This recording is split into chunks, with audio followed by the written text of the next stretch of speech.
Assalamu alaikum rahmatullohi wa barakatuh. Hurmetli halkım, hurmetli el jurtum.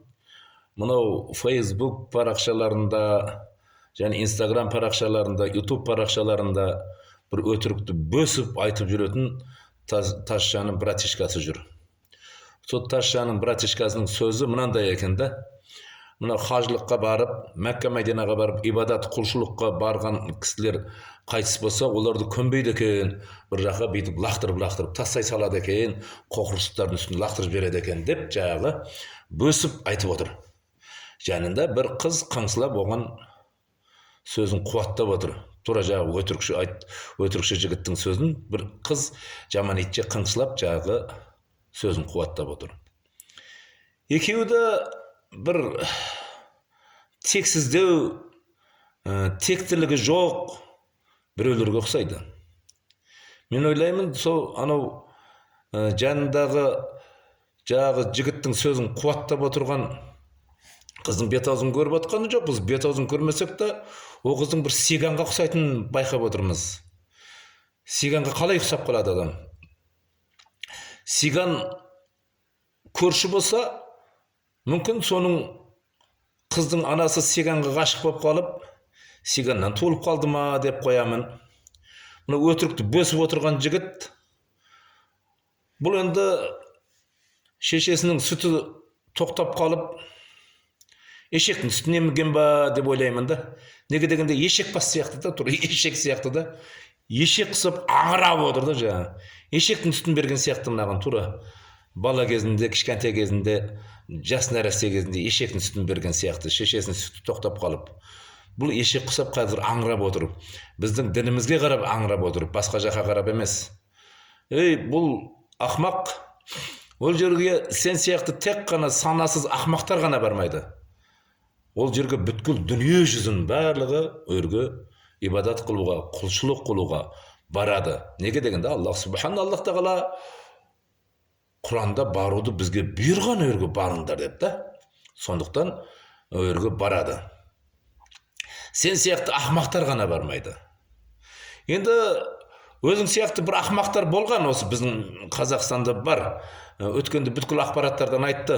Маған жаназаны оқымаңдар, жаназасыз көмесаңдар деп жаназасы көмілді. Бітті ол енді жағы бір мұсырға тастағаннан да жаман, оныңки ешек өлім, оныңки шошқа өлім да, доңыз өлім. Жаназасыз кету деген ол бізде Есенгідегі мұсылмандардың ішінде бірінші кеткен адам сол жаназасыз.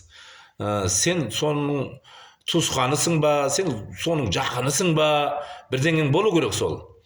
Сондай ақмақтығыңды білдіріп, өзің сана сезімің төмен, халықтың сана сезімін бәрін өзің сана сезімің дәрежесінде көрсетіп, жағы өтірігіңді айтып отырсың, халық оған сене бермейді ғой. Қаяқтан сенеді? Барлығы қазір сауатты, барлығы жағы Құранды оқып отыр, хадисті оқып отыр. Құранның арабшасын білмесе, қазақша Құран, міне Халифа Алтай атамыз Құранды қазақшаға аударып ортамызға тастап кетті.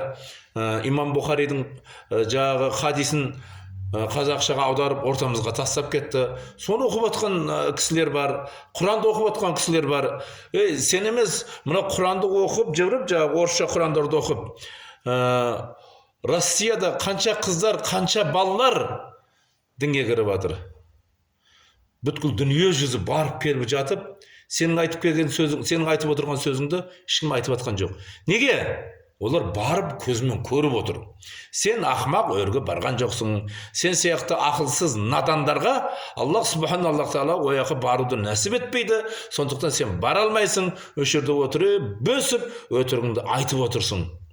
Сондықтан жағы кішкентай кезіңде көрініп тұр, енді ешектің сүтін тойып ішкенің көрініп тұр, ешек құсап аңырап отырғаныңа.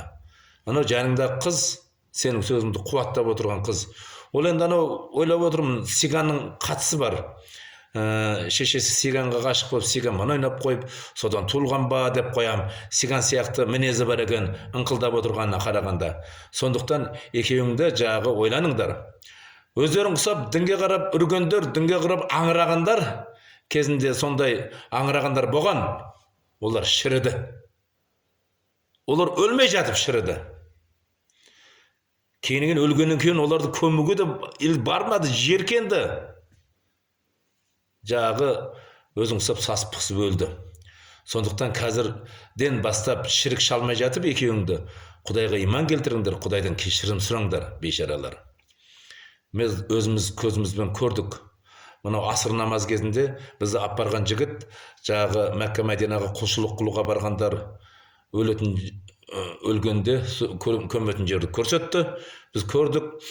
Тура со пешінен асырдың ортасында 16 адам қайтыс болған екен.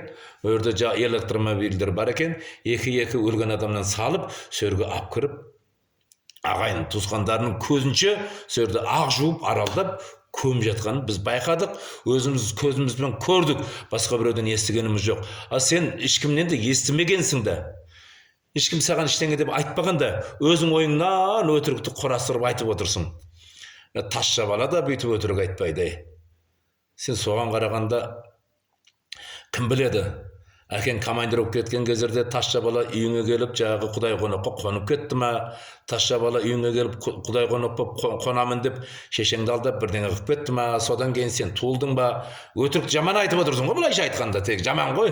Мына сөзді ләжім жоғынан айтып отырмын. Сенің мына айтып отырған сөзіңе қарап айтып отырмын. Бұл сөзді маған айту керек емес еді. Бірақ саған мен айту керек болды да айтып отырмын. Тасша баланың жағы сенде қаны бар. Сондықтан осы тасша бала ұқсап сөйлеген сөзіңе қарағаныңда сен бір күні шіріп өліп қалмағың. Құдайға өсек айтып жатырсың Құдайдың артынан.